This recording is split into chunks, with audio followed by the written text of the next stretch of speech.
denied all services. No counseling, no behavioral support, no home and hospital, nothing. So the biggest issue I had about the counseling was the fact that my son had New Jersey insurance, and even though he had insurance in Maryland, there was a very long wait to get services. So getting in to see a school counselor would have been much faster than having to wait. He also had compensatory hours from COVID that he had not used, and I requested that he be able to use those services towards his counseling. It was denied. Now, the thing about that was I had submitted a Maryland State Department of Education complaint on behalf of both of my children who did not have an IEP on file at their schools. My daughter did not have one on file for 2 years. My son didn't have one for over a year. Now, I didn't know this because we actually had an IEP meeting, and it was up to the person who transcribed that meeting to make sure that the school got those IEPs. They didn't get the IEPs. I found out about this later, and when I found out, that's when it made sense that some of the things that were going wrong was because the school did not have a copy of the IEP. So interestingly, my daughter's final report from the Maryland State Department of Education came back in July, and my son's report came shortly after. But both reports had a final result confirming multiple violations by Howard County. That's when the retaliation really began.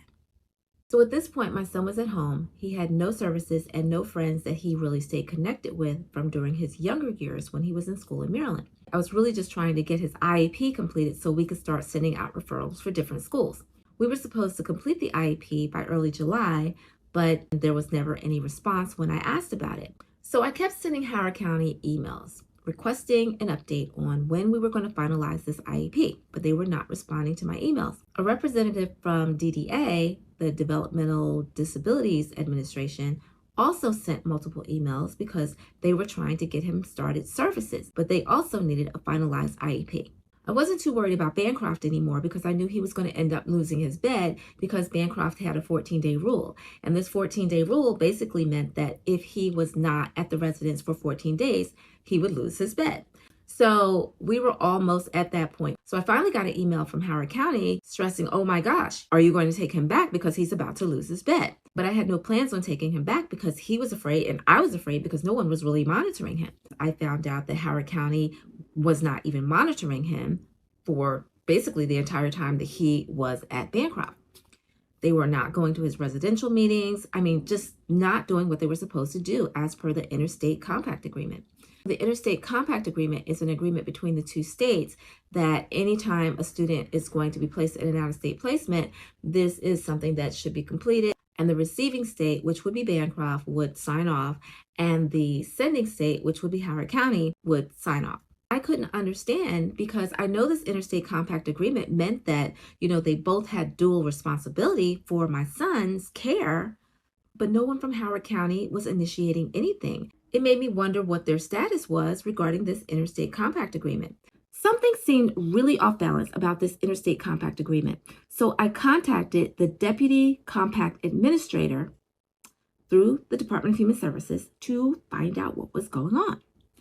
Come to find out, Howard County submitted the documentation to get the Bancroft School approved so that he could attend, but never submitted documentation on his behalf to file with the state. So there was nothing on record that my son was even out of state. So does that mean the state of Maryland didn't even know that one of its students was out of state? Could that be the reason why there was no investigation, because nothing was on record? So therefore, you either didn't have to do it, or if you did do something, then that would be a red flag for you? I don't know. I'm still not clear on that. But what's even more unclear is the fact that this is just such a cruel act, because my son could have died out there and Howard County wouldn't have been responsible for anything. So this prompted me to go back and look at the one document that they would give me that I signed. Now, I requested and I was told that I was going to get a copy of everything, but I never got anything except for this one document. And even trying to get this document was like pulling teeth. So I remember signing this document and I went back to look at it, and the document was pre-filled out.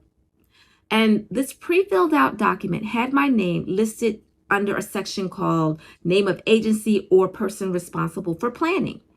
And I remember clearly asking, what does this mean? Because why was my name under the section for agency or person in charge of planning?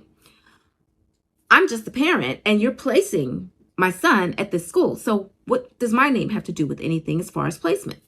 So when I asked the lady who is the coordinator at the time, she's since then left, but she specifically told me that, oh, that's nothing. That just means that you'll make sure that you have insurance on file for him. You'll make sure that he has transportation and, things of that nature. So I had no one else to ask or no reason to not trust what she had to say. But I still wonder if that was really what it meant. Or was I the responsible person for him and no one told me? I mean, if I was the responsible person, just tell me I'm the responsible person. Don't send him like 250 miles away and he has no responsible person. No responsible person in the state that he comes from. So now he's in a situation where he reports a staff for attempting to choke him and no one from Howard County says anything. That is a beyond quadruple red flag. And the interesting part was I specifically contacted the director of special education, Dr. Terrell Savage, sent her an email and copied everybody in the world on this email and asking her, who was responsible for my son out of state? Simple question. I was expecting to hear, oh, Howard County, we're responsible. We're responsible. I mean, they attended the IEP meetings, so maybe educationally, but it's still an unclear question that never got an answer. The email was read a bunch of times, but I never got an answer to that question. So if someone doesn't answer a question, that must mean the answer is something that you don't want to hear. I had also received an email from Bancroft's risk management attorney who informed me that there was no contract between Howard County and Bancroft. So during the time when this incident occurred, there was actually no contract between Bancroft and Howard County. So who was managing his care?